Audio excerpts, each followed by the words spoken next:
Welcome back, everybody. We're going to be doing some St. Patrick's Day stuff this week. I'm super excited, but first you should have just done your welcome song, and now we're going to do our brain break. So go ahead and stand up. Make sure you have plenty of room. You can pick whichever character you want to follow along, and here we go.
All right, great job.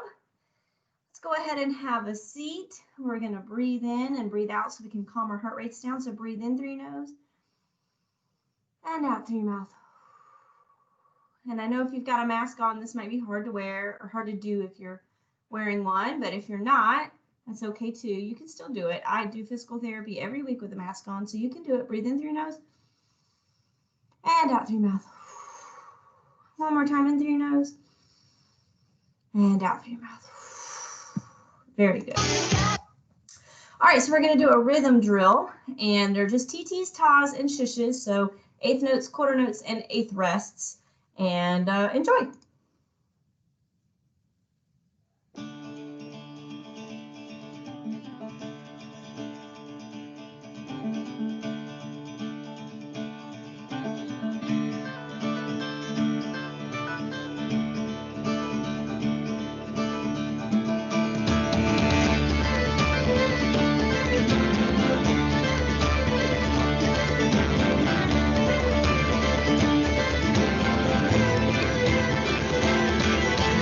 Cold wind is a-calling, and the sky is clear and bright. Misty mountains sing and beckon, lead me out into the light. I will ride, I will fly, chase the wind and touch the sky. I will fly, chase the wind and touch the sky.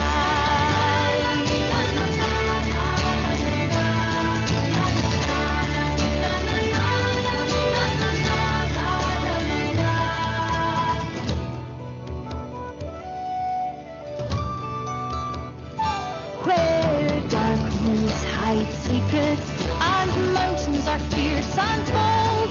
Deep waters hold reflections of times lost long ago. I will hear every story, take hold of my own dream. Be as strong as the seas are stormy, and proud as an eagle's scream. I will ride, I will fly, chase the wind and touch the sky. I will fly, chase the wind and touch the sky.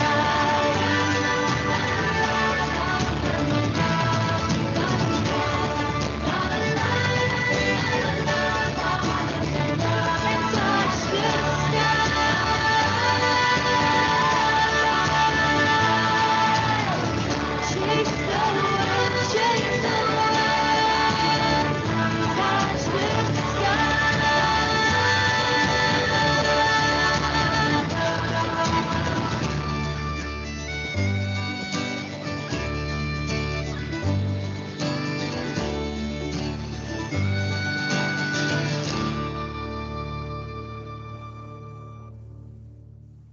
right, very good job. Hopefully that was pretty easy for you.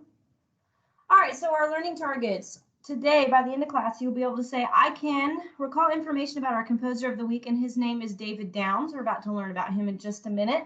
I can explain St. Patrick's Day and some of the fun traditions. I can identify some of the Irish instruments and their sounds, including bagpipe, penny whistle, and bourant, but I still can't say it right. That's okay. We'll learn how to say it correctly. And we're also going to do violin. I did not forget. I know we skipped it, which is really a fiddle. We're calling it fiddle, but it's a violin.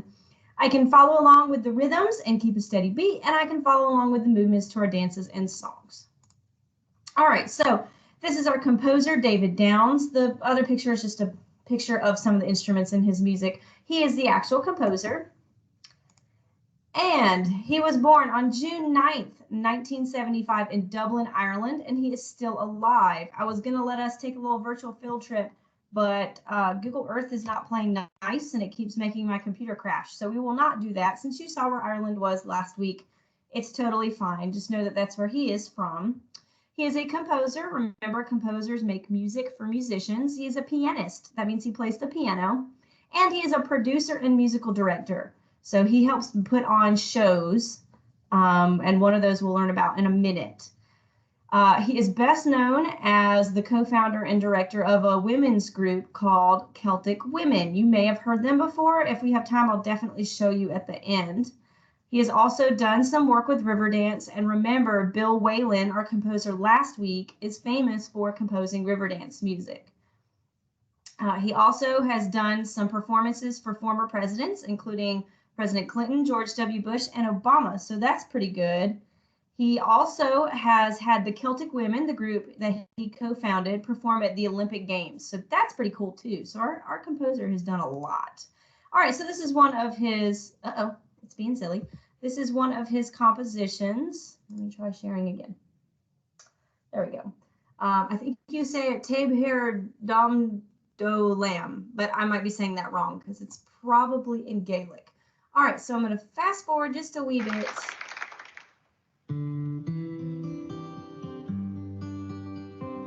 All right, here we go.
All right, so some of those instruments you saw, those were bagpipes, which we're going to learn about. Oh my goodness, it's being silly. Anyways, we're going to learn about today. And Bowron is how I think you say the drum there. And then that was a special type of guitar, probably more like a lyre. And you also saw a penny whistle or a tin flute. So we'll learn more about those today. But that was our composer. So we're going to learn, I don't know why, guys, it is being so silly. There we go. We're going to learn about St. Patrick's Day today. So enjoy some kids news.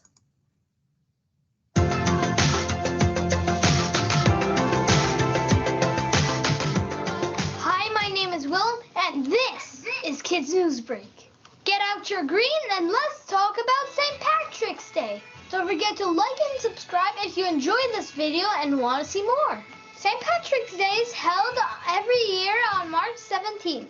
This is the anniversary of the death of St. Patrick. In the 1600s, it became an official Christian feast day celebration, and he became the patron saint of Ireland. The day is to celebrate St. Patrick and him bringing Christianity to Ireland, as well as everything Irish. St. Patrick was actually British, and at 16, he was kidnapped and brought to Ireland. He was held for 6 years and converted to Christianity. It said he escaped after he had a vision. The legend is that St. Patrick chased all of the snakes out of Ireland, but Ireland has never had snakes. It was a symbol of him driving paganism out of Ireland. While I look for my four-leaf clover, here's Nellie with the weather. Why are there so many songs about rainbows? And what's on the other side? Thank you, Nellie. Speaking of rainbows, there's a legend that you probably all know about a pot of gold at the end of a rainbow being guarded by a leprechaun. Back in history, when the Vikings were in Ireland, the Vikings stole a lot of treasure and caused a lot of trouble. When the Vikings left, they forgot a little bit of treasure, and the leprechauns found it. They buried the treasure and hid it from the humans, but if a rainbow appears, it said that it ends where the leprechauns bury the treasure. Let's get back to old St. Patrick. On St. Patrick's Day, a lot of people wear green and have parties and parades. The green is because St. Patrick used a shamrock to teach the Holy Trinity, the Father, the Son, and the Holy Spirit. They liked the color so much that they started wearing it. The parade started when the Irish people came to North America and started celebrating St. Patrick's Day. St. Patrick's Day happens in the middle of Lent. That is the time leading up to Easter, where Catholics give up something that they really like for 40 days. St. Patrick's Day is a one-day break from that, so people can feast and drink what they want. It's like a cheat day. We want to say congratulations to Fearfully. All right, so that should give you a good explanation of St. Patrick's Day. Uh-oh, did I go too far? No, I didn't. Okay. All right, so yesterday we talked about fiddle and violin are the same thing. It's just how it's played. And fiddle, you usually call it a fiddle when it's country or bluegrass music or folk music, and you call it violin when it's orchestra or classical music. So we're going to listen to some Irish fiddle, and I hope you enjoy it because they're really cool.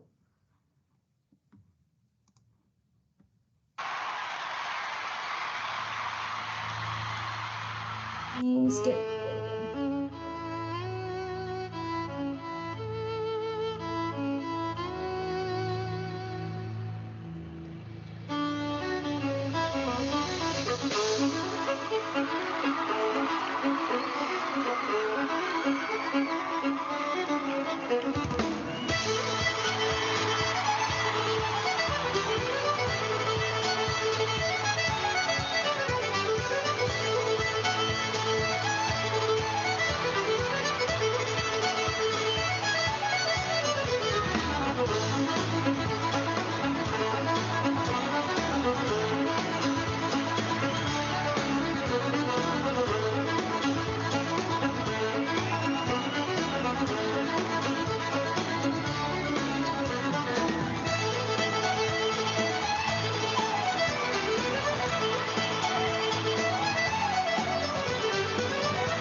right, so I hope you enjoyed that as much as I did. I now want to play the fiddle and dance all on the stage, and that just looked like a ton of fun. So that's Irish fiddling. Hey, if you want to get a fiddle and start taking lessons and you want to teach me, that sounds like a great plan. All right, so our next instrument is another instrument that I would love to play. I have not had the chance to play one before, but it's the bagpipes. And bagpipes are not just Irish, they're Scottish. We've talked about this before, how not one country really owns an instrument because it's been passed around all over the place and changed by that country. So, you know, Ireland and Scotland, they kind of share some things, and bagpipes is one of those.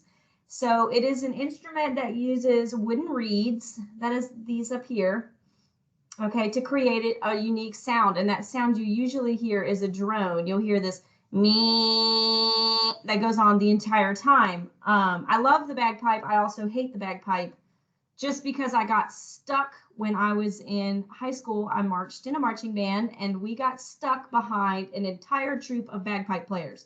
So when you listen to me for about 3.5 hours, you're a little over the bagpipe, but I've come to love it again. There are 4 main parts of the bagpipe. You've got the chanter, that's right here. That's where you use your fingers to change the notes or to change the pitches. The blowpipe is right here. That's where you blow the air into the bag. This is where it stores the air. And then it goes through the reeds, which will give you that drone sound. So we're going to watch a bagpipe duel. You've probably seen this before. That's totally okay. I've seen it 1,000 times and I still love it. And there's another picture of the different parts of the bagpipe. So we're going to watch a bagpipe duel, and they're just being silly. They're playing and battling, and they're trying to win the heart of the young girl.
right, so there's a happy ending, but that's the bagpipe, and it is really cool. And I hope that, you know, one day you, us, all of us, we can play some bagpipe because it is really neat. All right, so we're gonna do an Irish game, and usually we would do this in a circle, and I'll pull up the video to show you how you would do it in a circle, because if you're able to do this with your family later, that's totally fine. I think that would be fun, but since we aren't able to do that, I still want to show you what it looks like. So let me just pull that up for you. And I apologize. I should have had it already pulled up for you.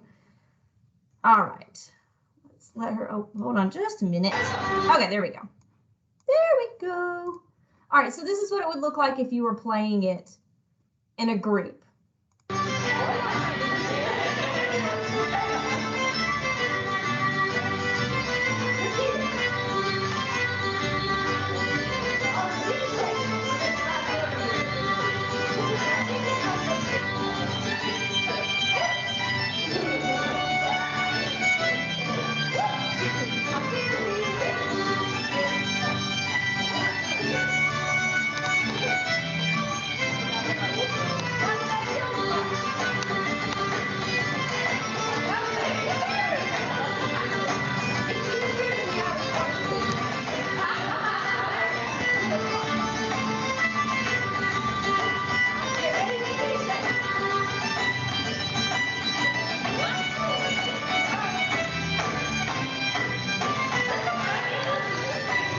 All right, so you get the idea. It's kind of like that I Was Swana game that we played where you pass the rock.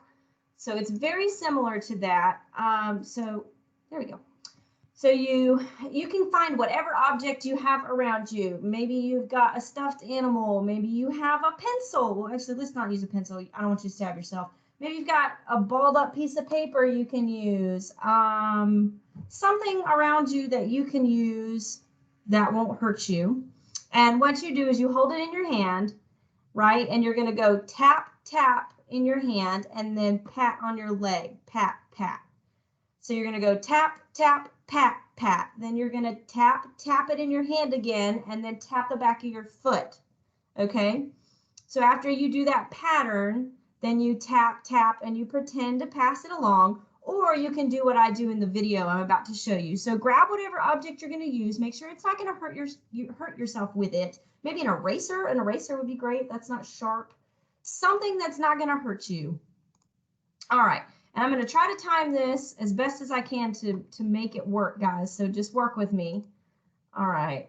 There I am with my Apple toy. Oh, no. I knew that was going to happen. Oh my goodness. Sorry, guys. Well, you can look at me holding my cute little apple, and I'm getting ready to do it. All right, should be getting ready to go. Whoops.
All right, and I know it's so hard if you're watching this on the video because things lag. So it's not lagging on my end, but it is on yours. But that's okay, guys. Just as long as you get the experience of doing it, and it's something you can play with your family now that you've seen the video. So go ahead and have a seat, put your item back down. We have one more instrument to go over, and it is the tin whistle or the penny whistle. And no, you know, last week we looked at the Irish flute, which was played sideways and it was made of wood. This is made out of metal. Sometimes they're made out of plastic. And instead of playing it to the side, you blow straight down into it, kind of like a recorder. And it has a very tinny sound. That's why it's called a tin whistle, but it can also be very beautiful. So just enjoy. I think they're beautiful, and we're going to be silly again with technology. Here we go.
All right, so that's the tin whistle or the penny whistle, and cool, right? I definitely think so too.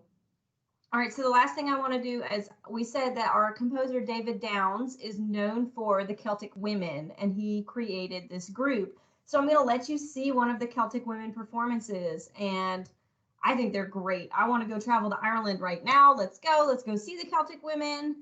All right, when one of you gets famous one day, remember your poor music teacher and take her to Ireland with you. But for now, we'll settle for just watching it online.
right, and now you know why I fell in love with being a music teacher.